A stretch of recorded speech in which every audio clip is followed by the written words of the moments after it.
Yan, nagbabalik ang ating Master PH. Nagpalit tayo ng pamagat ng ating YouTube channel, ano?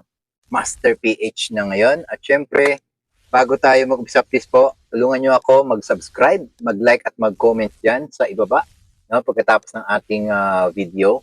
Dahil ang ating papakita sa inyo, ito yung mga iba't ibang balita na nasagap natin. Ano? Sana nga panoorin natin ng mabuti ito kasi nga meron tayo dito mga komento na pwede nating mapupulutan, no, at mga kaalaman kung ano ba mga latest, no, sa mga sinasabi ng mga politikong ito. Yan, at maganda ito dahil nga para may idea tayo. Ito na, panoorin natin si Marcolita kung ano ba ang kanyang pinangako sa kanyang pag-upo. Yan. Consumers, medyo mahirap po tayo. Makakatulong po sa pagbababa ng ating elektrisidad. Pero hindi po ganun na nangyayari. Tama po si Congressman Marcoleta. Ano, yung sabi ni Marcoleta na nakakatulong ang pagpapababa ng kuryente dahil nga nangako siya, no, na pag 2,000 pesos pababa ang iyong kuryente ay libre na sa Meralco. Oh, yan ang sinabi niya. Sana nga matupad yan. Dahil syempre hindi makakalimutan ng taong bayan ang kanyang binanggit. Diba? Ilang beses niyo binanggit yan, no? At marami kayong mapapanood niyan sa mga balita at sa kanyang pagsasalita nung ano pa lang, eleksyon, ano, na sinabi niya, pag 2,000 pababa ang iyong bill, ay libre na sa Meralco. Paano ba mangyari yun? Paano kung hindi matutupad? Ano kaya ang masasabi ng taong bayan sa kanya na niluklok sa dyan? Ito. Pero hindi po ganun na nangyayari. Tama po si Congressman Marcoleta. Ito na. Like I believe, Mr. Chair, it should be ERC who should be advising us on the aspects and the pertinent indicators for us to understand whether or not NGCP performed well in accordance with the role. Kasi, GCP. Mr. Chair, I think it is better for us to determine which performed better in relation to the green performance. Nung panahon ba ng Transco o nung panahon na ng NGCP, this is more understandable for us. The very purpose of this hearing is for us to determine or to lower the rates of electricity in this country. If that is the primordial objective, I believe, Mr. Chair, the cost share of NGCP in the entire electric bill of our people is only 3%. 52% still in generation, 25% distribution. So if we are serious enough, O, di ba? Dahil nga, binanggit niya yung mga ganyang klase, no? Dahil mababa lang naman din ang konsumo ng bawat bahay. Dapat sana ipatupad niya ito. Pipilitin niya talaga. Kasi nga, nagbanggit na rin siya sa kanyang sinabi na 2,000 nga pababa. Libre. O, sana matupad to. Sana matupad talaga. No? Kung si PBBM nga nangako ng, hindi naman daw pinangako yun binanggit lang ang 20 pesos na bigas na kilo kung kakayanin. At ito na, dahil sa sobrang panggigipit ng mga taong bayan, lalo ng mga DDS, ay talagang binigay ang hilig nila na ibigay ang 20 pesos na bigas at hanggang ngayon ay nagbebenta pa. Diba? Sana naman si Marcoleta, tuparin niya itong sinabi niya. in focusing our attention in reducing the electricity in this country, let us focus on which area the exactly the largest share. How much was the amount of the recovery? I think our fourth regulatory period, we claimed for, applied for another government. Hanapin nga natin yun. 200 million pesos. Yes, sir. What was your capex in 2014? Sige lang, Around 48 million. hanapin ko yun, ano. Huwag kang nervous, ma'am. Wala namang nagpo-content dito eh. Wala na si Congressman Batuan. Si Dan Fernandez hindi mahilig sa content yan. Ano po ang ma'am? Siya nag-stamot, ma'am. Ano nga po siya? Hindi po ba na-transfer sa inyo yung assets na Ito, patalastas pa kasi. transfer po yung assets to market operations. Yun nga po. Kung hindi kayo legal entity, transfer ng assets po. Medyo may Ito. Ito. Ulitin natin, ito.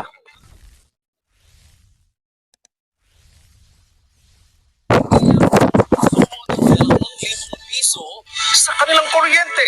Kumpiyansa si Marcoleta, kakayanin ito kung magkakaroon lamang ng kaayusan sa mga batas tingil sa kuryente. Yan. Earl Obregas, magbabalita. Mataas na singil sa kuryente. Yan ang kadalasang problema ng isang karaniwang pamilyang Pilipino na kakarampot lamang kinikita buwan-buwan o yung mga tinatawag na minimum wage earners.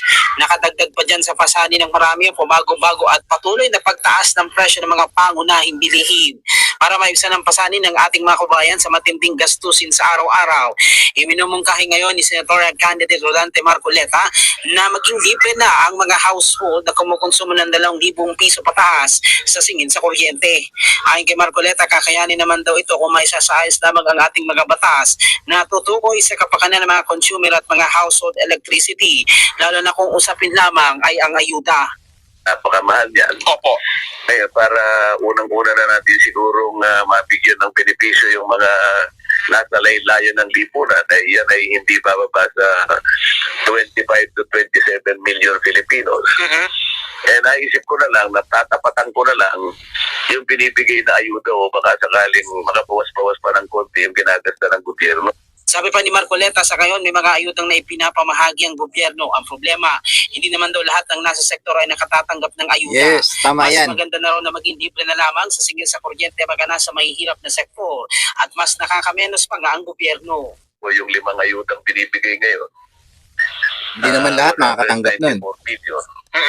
Hindi ko naman nakikita na ang halaga nito ay natatarget yung bilang na 25 to 27 Oo, billion kasi lahat hindi Filipinos naman na yan ang nabibigyan dapat makinabang sa perang pang-ayuda. So, kinuwenta ko na kapag ka pala yung kumukonsumo ng kuryente ng 2,000 pesos pababa, yan ay nilibre natin. Kabila nga sa nakikita Ah. solusyon ni Marcoleta. Di ba? Binanggit niyan, ililibre 2,000 pababa. May resibo tayo Sinabi mismo ni Marcoleta na pag 2,000 pababa, libre. Yan tandaan nyo yan. Tandaan nyo yan. Kasi pagka ito, nakaupo na sila bilang congressman, itong June yata, no? Sana nga, gawin niya yan talaga yung pangako niya.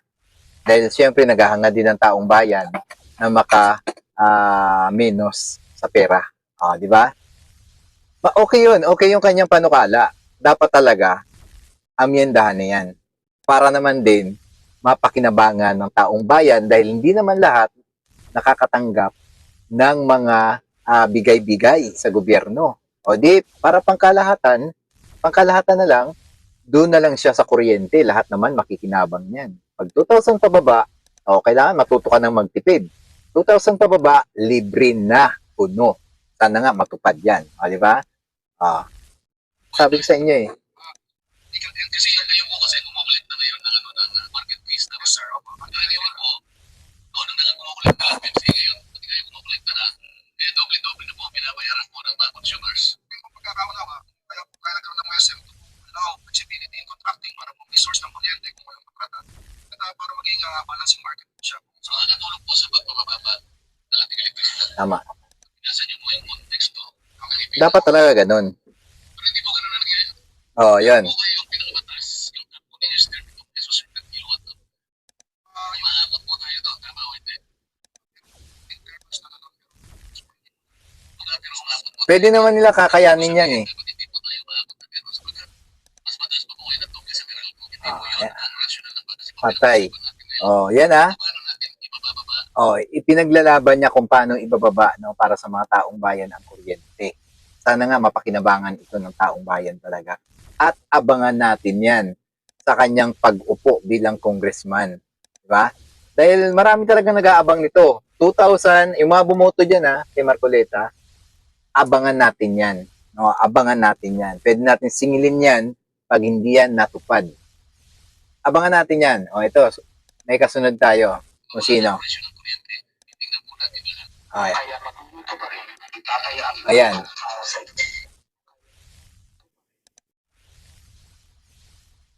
dahil alam ko, tayo ng pangarap na gusto natin na mabago ang bansa. Kaso nga naman, patayo, wala nang ipaglaban at walang ano. Dito si Sentry naman, believe ako sa kanya dahil malakas talaga ang loob, matapang talaga ito. No? Wala siyang may sinasandigan na mga malalaking tao, kundi sarili niya lang. Diba? Inaglalaban niya kung ano ang dapat at nararapat para sa ating bansang Pilipinas. Kasi kung ikaw, concerned ka sa bansa mo, ipaglalaban mo talaga. Diba? Lalo na kung ginigipit tayo. Itong mga klase ng mga politiko na dapat talaga natin iboto. iluklok. Mas maganda nga talaga dahil nga eto na nga pinag-uusapan na nga sa Pilipinas, no, na magiging DILG secretary na si Sentry. Sana nga matupad ito para naman din matakot din yung mga lokal sa gobyerno, no? Para naman din maisaayos niya yung mga tiwaling politiko na hindi gumaganap sa kanilang serbisyo. Oh, di ba? Kaya dapat talaga itong si Senador Trillanes ay talagang maging DILG dahil matapang, bagay na bagay sa kanya na maging matapang, no? At ayaw rin ni PBB na patulog-tulog ang ating mga officials, no? Mga government officials natin. Dahil nga pag patulog-tulog, mabagal ang pag-asenso ng Pilipinas. Kaya nga siya ay talagang nagpapalit ng mga government employees niya, 'di ba? Pinagpapalitan niya para hindi patulog-tulog ito. Kaya ito si Senador Trillanes, bagay na bagay diyan sa posisyon na yan.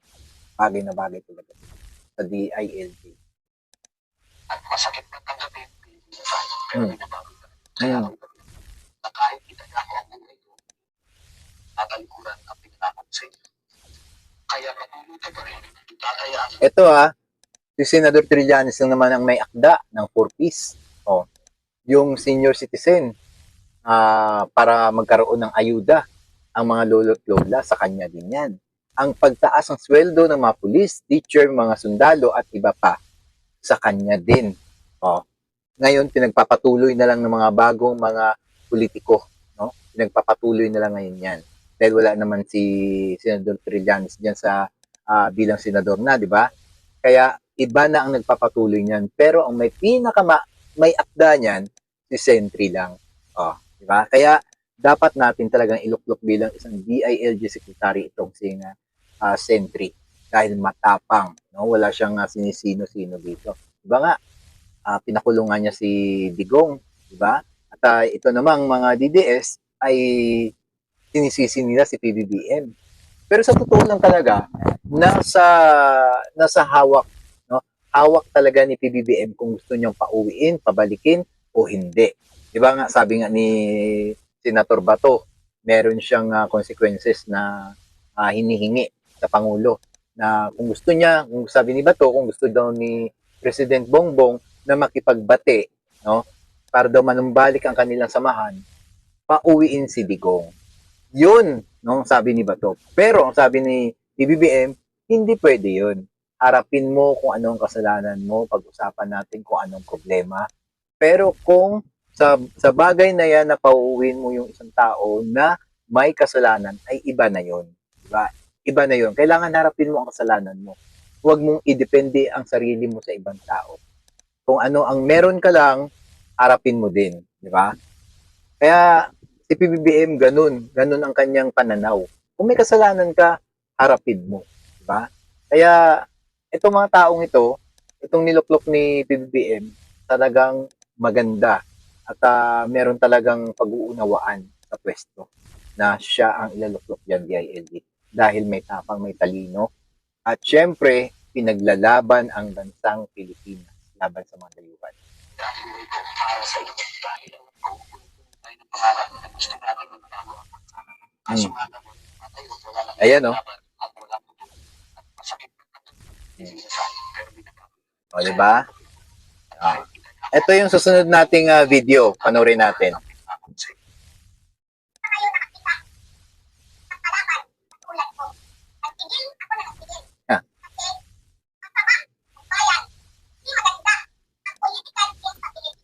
Alam mo sa totoo lang dahil isa ka sa may pinakamataas na posisyon sa gobyerno, kahit anong bato sa'yo na kailangan galitin ka, dapat marunong ka pa rin magtimpi. Hindi dahil sa napuno ka na, nasa mataas ka na level ng government official. Dapat maglingkod ka ng maayos. Diba? Tingnan mo si PBBM, kahit anong bato sa kanya ng mga taong bayan, kahit dugmukin, durugin na siya, hindi siya lumalaban. Salita lang siya na kung anong dapat. Pero ito kasi si Sara, talagang nagsalita ng hindi maganda at naka-camera pa, naka-video pa. Kaya delikado si Sara pag naging presidente. Ito yung totoo niya. Ito yung totoo niya. Di ba? Hindi ba kayo natatakot dyan? Ito ang totoong ugali ni Sara Duterte. Dito pa lang presidente nga, kayang-kaya nga niyang kalabanin. Yung ordinaryong tao lang kaya, pag pinautusan niya yan, baka kung ano lang gagawin sa atin. Diba? Sigurado ako pag ito naging presidente ng Pilipinas, ipagpapatuloy niya talaga ang EJK at marami na naman talagang mawawala sa mundo na mga Pilipino. Maniwala kayo sa akin. Hindi ba kayo natatakot pag naging presidente itong si Sara, mamaya, AJK, babalik niya. Naglalakad yung kamag-anak mo, kapatid mo, nanay mo, tatay mo. Bigla na lang damputin at kinabukasan, makikita mo, bangkay na. Nawala namang kasalanan. Ganun talaga ang mangyayari yan. Like father, like daughter. Dahil yun na nga ang kanilang naging batas. Diba? Presidente nga, kayang-kanya nga pagsabihan ng hindi maganda, diba? Tingnan natin.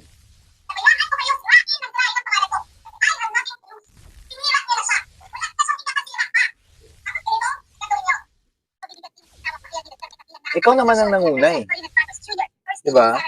Ikaw ang nanguna. May kinausap siyang tao.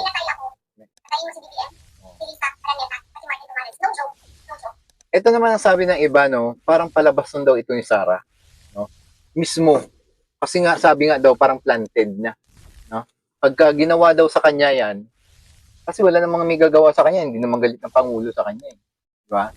Walang may gagawa sa kanya niyan, kundi pwede siya mag-utos na sirain siya para ibaling ang galit kay PBBM. Pwede mangyari yun. Diba? Kaya, walang may mangyayari kay Sara.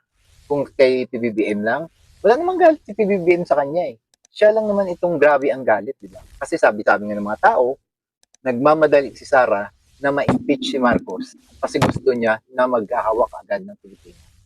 Gusto niya na siya kaagad ang presidente ng Pilipinas. Kaya ginagawa niya itong dahilan na aawayin niya, lugmukin niya, durugin niya. Gusto niyang mga tao kumampi sa kanya, mamind condition niya yung mga tao, nagalit siya sa presidente, para naman ang mga taong bayan ay magagalit din sa presidente. Pero ang totoo niyan, hindi naman lahat ng tao ay kakampi niya. Meron din namang hindi kampi sa kanya. Meron din namang kakampi na presidente. Siguro magagawa niya yan kung nagsosolo siya na kanya lahat ng tao. Sa kanya lahat talagang kakampi. Pero hindi Marami pa rin talagang kumakampi kay PBBM dahil nasa tama ng tao. At nasa proseso ang kanyang ginagawa si PBBM. Ito.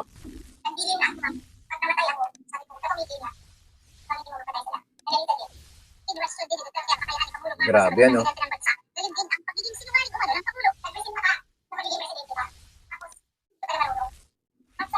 Hindi marunong. Nagpresenta siya na maging presidente tapos hindi marunong. So siya pala marunong. Kung naging presidente pala siya ng Pilipinas, ang gagawin niya, ang confidential fund nga, no? Hindi nga niya na ayos. Diba? Sabi nga nila, ang vice president walang confidential fund Si Leni Robredo walang confidential fund. Siya lang ang meron. Diba? Paano nangyari yun? Diba? Kaya nga, paano pala kung siya ang naging presidente ng Pilipinas, mas lalong gumulo ang buhay ng tao dahil lahat ng mga sugal, lahat ng mga drug syndicate, lahat ng mga Chinese, andito sa Pilipinas, bubuhayin niya. At kung anong gusto niyang iutos sa mga kapulisan, ay sundin siya. Paano kung may AJK siya, part 3? Diba? Mahirap yun. Marami na namang Pilipino ang mawawalan ng buhay dahil sa kanyang kautusan. Siyempre, like father, like daughter yan. Hindi mo masasabi. Kasi mga matatapang sila, di ba? May dugo silang Muslim. Mga matatapang. Hindi ko naman sinasabing mga Muslim, mga masasama. Ibig sabihin, mga matatapang sila. Di ba? Hindi sila marunong huminahon at hindi sila marunong magbigay ng mahabang pasensya sa tao. Kung gusto nila, bugbugin ka agad. Di ba nakikita mo naman si Pulong sa bar? Binugbog niya yung lalaki doon. Si Sara, nanuntok din na sheriff. Di ba? Halos lahat sila. Grabe ang kamay na bakal nilang ginagawa sa tao. Kitang-kita naman. Di ba? Kaya nakakatakot silang maging mamuno ng Pilipinas. Nakakatakot sila. Sana wag nyo ito iboto, wag nyo silang bigyan ng dahilan na para sila mamuno ng Pilipinas. Sasabihin natin, ligtas ka sa gabi. Paano ka maging ligtas sa gabi? Naglalakad ka, bigla ka nang damputin. Ikaw mismo, dadamputin ka ng mga pulis. Di ba? Paano ka maging ligtas niyan? Mapagkamalan ka. Kasi nung time ni Duterte, naghahalo ang riding in tandem at saka yung mga pulis. Sino ba ang katotohanan doon? Sino ang iyong paninigan doon? Diba? Kung minsan, pagka nagpapaslang ang mga pulis, ang riding in tandem, pumapaslang din, sumasabay din.